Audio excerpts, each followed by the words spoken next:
In this episode of Children of Heroes, we travelled about 2 hours west from London to Shakespeare's birthplace, Stratford-upon-Avon, where we talked to Mayor Jason Fojtik, grandson of Cpl Jan Fojtík. Thank you for participating in our project Children of Heroes. Your grandfather served as a Czechoslovak soldier in the United Kingdom during the Second World War. Can you tell us about his journey from Czechoslovakia? He was a young man in a village called Landshut in Moravia, and the word was getting out about an imminent German invasion. So he decided that with some friends that it was time to leave.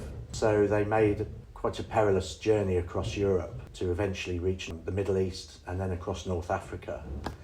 And then eventually they managed to get a ship over to south of France, where, along with many other Czech refugees and servicemen, joined the French Foreign Legion. And then soon after, once he'd arrived there, the German invasion of France then began, and they were retreating and fighting the Germans at the same time. And eventually they managed to get a boat in Marseille, and that's when the boat was going to be heading to the USA. A last minute decision was to re-divert it to Liverpool, and then from there they went to Cholmondeley Castle, which was a place for servicemen to come together and then start training again, and convalescence and recovery as well. So there he joined the other Czechoslovak forces. He did, and that's when he went to Wellesbourne. There was a Czech training army camp. He often went to Coventry to help to clear up the heavy bombing raids. Yes, part of their job was to go over to Coventry, because as everybody knows, Coventry was heavily bombed, and in fact my own grandmother on my English side, she walked to Stratford from Coventry because her house had been destroyed. So my grandfather was helping to clear up throughout that time between 1942 and 1944. I mean, looking at the photos, it was just incredible. They were still kept busy, even doing their training and still going over to Coventry. Some of his friends went to Scotland and trained with the SOE. Yeah. Did he know Gabčík and He did. Personally? He did. Yeah? He knew, in fact, he was also with them in France. And then he did his training at Walton Hall with those two. And obviously those two then went on to Scotland to do their training for Operation Anthropoid. He said one of them was quite fiery, had a bit of a short temper, but yeah, they got on really well. I don't know whether my granddad would have been chosen to go, because he did have a leg injury, an ankle injury, which meant he wouldn't have been able to go on to Scotland to do any training. So he carried on his training at Walton Hall. He was injured in France? Yeah, so 1944 he then went back to France with the Czech army. All the beaches had been held by the British army by then. And then he followed through with his Czech comrades. He spent 6 months at the siege of Dunkirk. He was a tank gunner. They had 6 months of real difficulty trying to break down the German army. And eventually their tank was hit by a mine. He was the only one to survive. And so he managed to escape back to friendly lines and then went straight back to the UK to recover mentally. He had shell shock. And he went to a hospital in Birmingham to recover. And that was the end of the war for him. Going back to the siege of Dunkirk, how did he remember the fighting? I don't really know much about that because he didn't talk about it. I can only explain the effects it had on him later on in life. So he always had a fear of being in small spaces, being on a bus, being on a train, getting quite panicky about things. But he didn't really talk about that part of his life there. And I think that was probably perhaps too painful for him to talk about it to his family. So we never really got to find out what really happened. Did he return to Czechoslovakia after the war? He did. He went very briefly immediately after the war for just a few weeks and then came straight back to England, finding out that his wife was pregnant. So he immediately came back to settle here and have his life here, and then eventually went back to see his family in 1963. What did he do in England? He initially worked on building sites and then eventually got a job in Coventry as a tyre fitter. He had these huge, massive, great big hands. Really strong chap. Did that for a while and then found a job in Stratford at a food factory there, and where he worked sort of rest of his career really. He'd always come back with these sort of tins of unmarked food items, so you wouldn't know what was inside it until you opened it. So it was quite interesting. How did he manage to go to Czechoslovakia in 1963? Well, he went with my father. So my father would have been 16 at the time.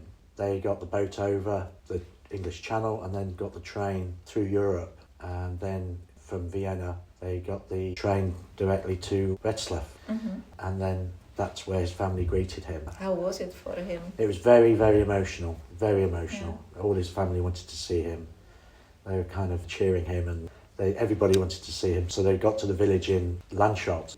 He got to see his family, his brothers and his sisters. I think his parents had already died by the time he got back, so he didn't get to see his parents, but he got to see his relatives, cousins and everybody else, and he could fall back into speaking his native language. And could your father speak Czech? He could, yeah, he could speak quite well actually. My grandfather taught him, and so when he got to the Czechoslovakia, as it was at the time, he was able to communicate as well. It was a very formative time for him, and I think it was probably the first time he was drinking beer and wine as well. At the age of 16? Yeah, at the age of 16. Probably wasn't legal. How did your grandfather feel about the Velvet Revolution?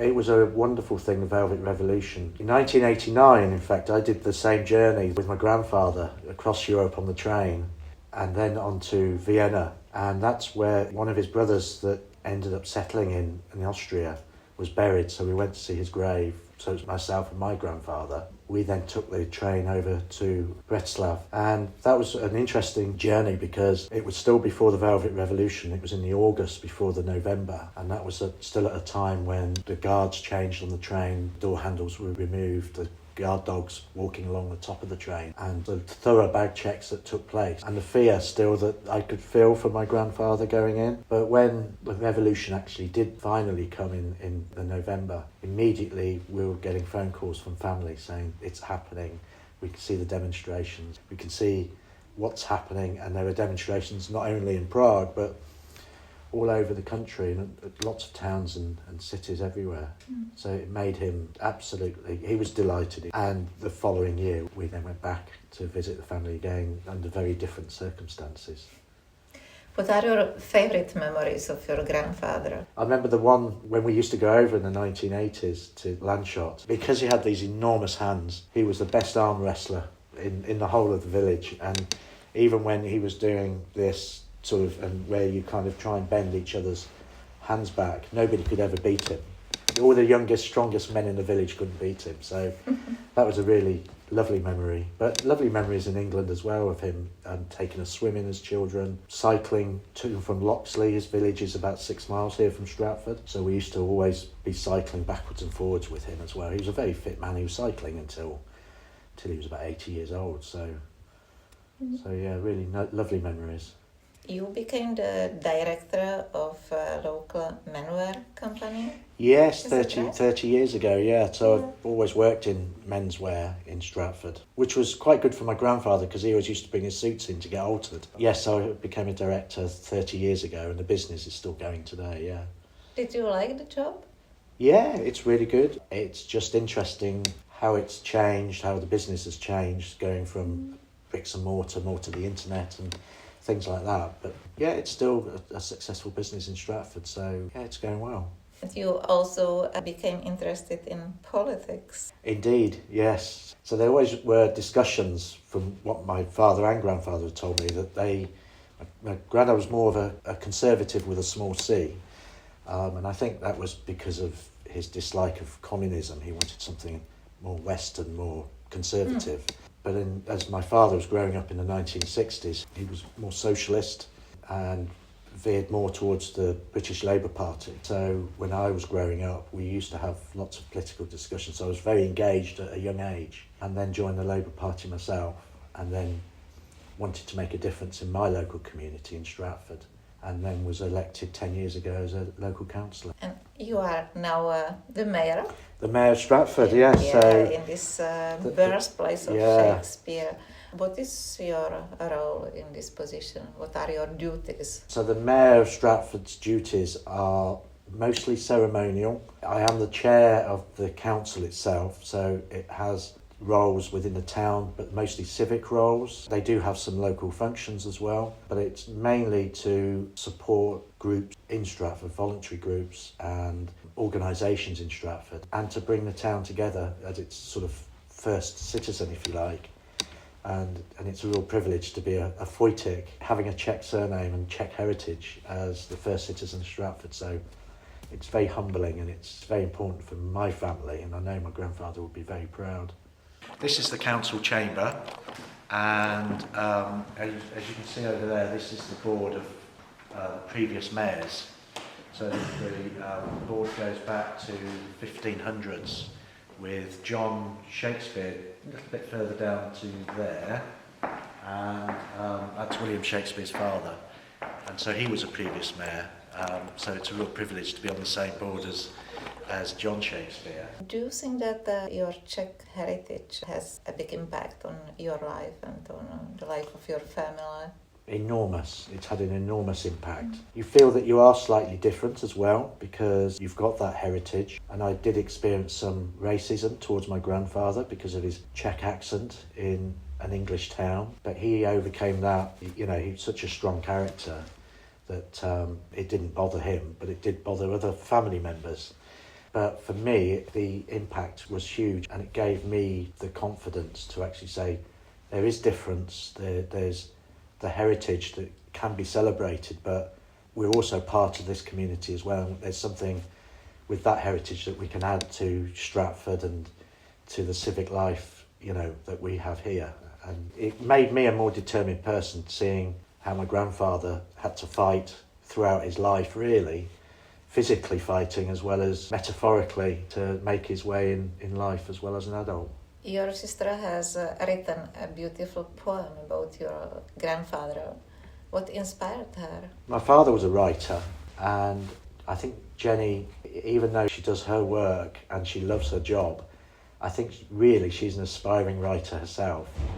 And this was a poem she did some years ago when she was doing a writing course.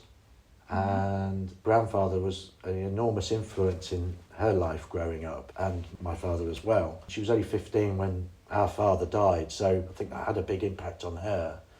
So she wanted to have a poem and a physical memory of the relationship between her father and her grandfather, and I think the poem was part of that. The Lieutenant.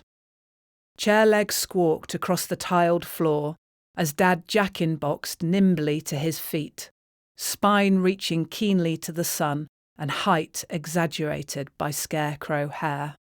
His hand snapped to his temple, fingers glued and thumb at 90, grazing his chin. "At your attention, Lieutenant!" Grandad's mouth tugged wide, forming two rosy apples and a deep, slurping chuckle, reluctantly escaping from his middle.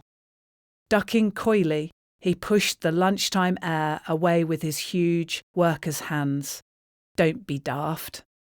Dad relaxed his eagle chest, whilst watching his father's pride hopscotch between his delicate almond eyes. My owl glasses snapped up, peeping over the book at Dad's pigtail pulling of Lieutenant Grandad. A war promotion. A war that meant I lived and breathed. My teenage tin heart may have even smiled. Lapping orange barley water, I inhaled the oven sausages, and my blinking saucers returned to the words on the page. Is there anything else you would like to add?